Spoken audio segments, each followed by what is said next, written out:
Ang mga batang manonood ng Pinoy Expose ay gabayan lamang at dapat bantayan.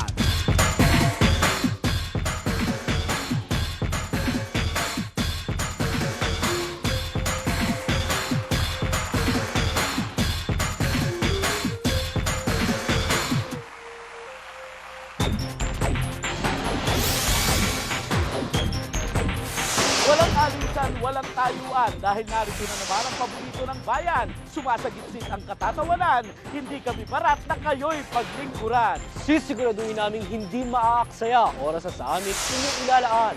Dahil sa maikli nating pagsasamahan, hatid namin ay 100% na kaligayahan. At sa susunod na 30 minuto, kilalanin ang karakter ng mga Pilipino. Pa-cute, matalino, bano o sanggano, kasama yan dito. Hataw to the max, rampa to the extreme. Yan ang hatid namin. Walang sinisino, walang sinasanto. Kung sa palagay ninyo, kapitbahay nyo ay tao, aba, yayain na ninyo. Halika, nood tayo ng programang 100% Aliw ng Masang Pilipino. Yan tayo! Ang Pinoy Expo! Sa ulo ng aming mga pampasabog na handog, itong sina Wireman at Tumbling King, kapag nagbabanding, libangan ay alambre pa rin.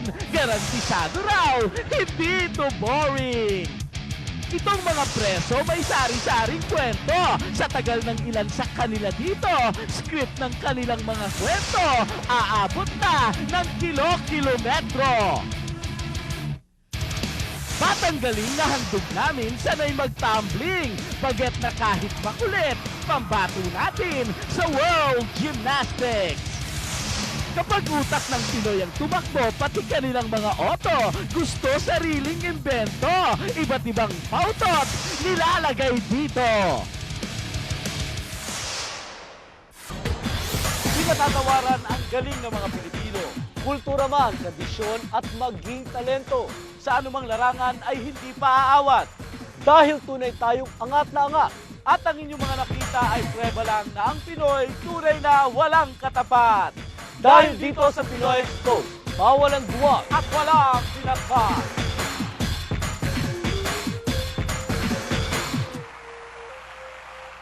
Sino ang Pinoy? Ego'y isang Chinoy. Sari-sari at iba't ibang kanyang kulay.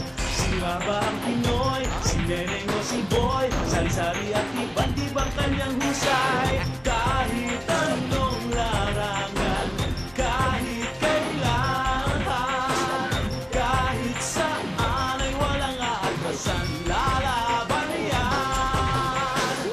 Ipakita ang nueva, sino nga ba ang Pinoy? Pinoy Expose. Susubukan ang malaman dito lamang sa Pinoy Expose. Pinoy Expose. Sino ang Pinoy? Mga kwel at pikon, sansari at iba't ibang kanyang galing. Sino nga ba ang Pinoy? Noon hanggang ngayon, sari-sari at